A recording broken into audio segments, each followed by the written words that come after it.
മറിമായത്തിലൊക്കെ അതായത് മിനി സ്ക്രീനിൽ variety of characters നിയാസിക്ക് ചെയ്യാൻ പറ്റാറുണ്ട്. പക്ഷേ ബിഗ് സ്ക്രീനിലേക്ക് വരുമ്പോൾ അത്രത്തോളം വെറൈറ്റി ഓഫ് ക്യാരക്ടേഴ്സ് ചെയ്യാൻ പറ്റാറില്ല. പക്ഷെ ചെയ്യുന്ന ക്യാരക്ടേഴ്സ് എല്ലാം നല്ല അടിപൊളി ക്യാരക്ടേഴ്സാണ്. അതെന്താണ് ഇന്റൻഷനലി അങ്ങനെ സെലക്ട് ചെയ്യുന്നതാണോ അതോ ക്യാരക്ടേഴ്സ് വരാത്തതാണോ? അത് ഡയറക്ടർമാരുടെ അടുത്ത് ചോദിക്കേണ്ടി വരും. അവർ തരുന്ന വേഷമല്ലേ ഒരു നടന് ചെയ്യാൻ പറ്റുള്ളൂ. നമുക്കൊരു വേഷം ഇന്നതാണെന്ന് പറഞ്ഞു തരുമ്പോൾ അതാണ് ഞാൻ പറഞ്ഞത്. എനിക്ക് ഏറ്റവും സന്തോഷം ഉണ്ടാക്കിയൊരു സിനിമയാണ് ഇത് ഞാൻ പറയാൻ കാരണം. പ്രാവൻകൂട് ഷാപ്പ് എന്നുള്ള സിനിമയിൽ എനിക്ക് അങ്ങനെ എന്നിൽ നിന്ന് വളരെ വ്യത്യസ്തമായിട്ടുള്ളൊരു ക്യാരക്ടർ എനിക്ക് ചെയ്യാൻ പറ്റി. അത് വളരെ ഡിഫറെൻ്റ് ആയിട്ടുള്ളൊരു ക്യാരക്ടർ തന്നെയായിരുന്നു. അത് അദ്ദേഹം പറഞ്ഞു തന്നതുപോലെ ഏറെക്കുറെ പുലർത്തി ചെയ്യാൻ പറ്റിയിട്ടുണ്ടെന്നാണ് ഞാൻ വിശ്വസിക്കുന്നത്. അത് നന്നായി എന്നൊക്കെ എല്ലാവരും പറയുന്നു.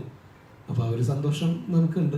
ഇനിയിപ്പോൾ അങ്ങനെയുള്ള ക്യാരക്ടർ വന്നാൽ അത് ചെയ്യാൻ അങ്ങേറ്റത്തെ ആഗ്രഹമുണ്ട്. വന്നാലേ ചെയ്യാൻ പറ്റുള്ളൂ. വന്നാൽ ചെയ്യും.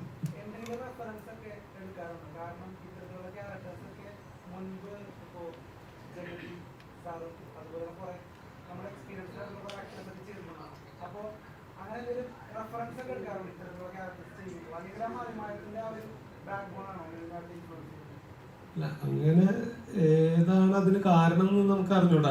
നോർമലി ഏതൊരു ആർട്ടിസ്റ്റും ഒരു ആക്ടറും അയാൾക്കൊരു ക്യാരക്ടർ കിട്ടുമ്പോൾ അത് എങ്ങനെയൊക്കെ ഫലിപ്പിക്കാൻ പറ്റും എന്നുള്ളൊരു ശ്രമം നമ്മുടെ ഉള്ളുകൊണ്ട് നടത്തിക്കൊണ്ടേയിരിക്കും എല്ലാ സമയത്തും.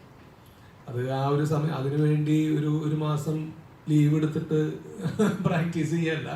അതെല്ലാ സമയത്തും ആ ഷൂട്ട് കഴിയുന്നവരെയും ആ ഒരു ക്യാരക്ടറിൽ എങ്ങനെയൊക്കെ നിലകൊള്ളാൻ പറ്റുമെന്ന് അങ്ങനെ ശ്രമിച്ചുകൊണ്ടിരിക്കും ഒരു ആക്ടർ. അത് നമുക്ക് എല്ലാവർക്കും എല്ലാ നടന്മാർക്കും ഉള്ളൊരു കാര്യമാണ്. അതാണല്ലോ നമ്മുടെ ജോലി. അപ്പം അത് പരമാവധി ശ്രമിക്കാറുണ്ട്. പുലർത്തി നിൽക്കാൻ ആ കഥാപാത്രത്തിനോട് പുലർത്തി നിൽക്കാൻ പരമാവധി ശ്രമിക്കാറുണ്ട്. ചിലത് സക്സസ് ആവും, ചിലത് പരാജയപ്പെടും. അതൊക്കെ ഭാഗ്യം പോലെ ഇരിക്കും.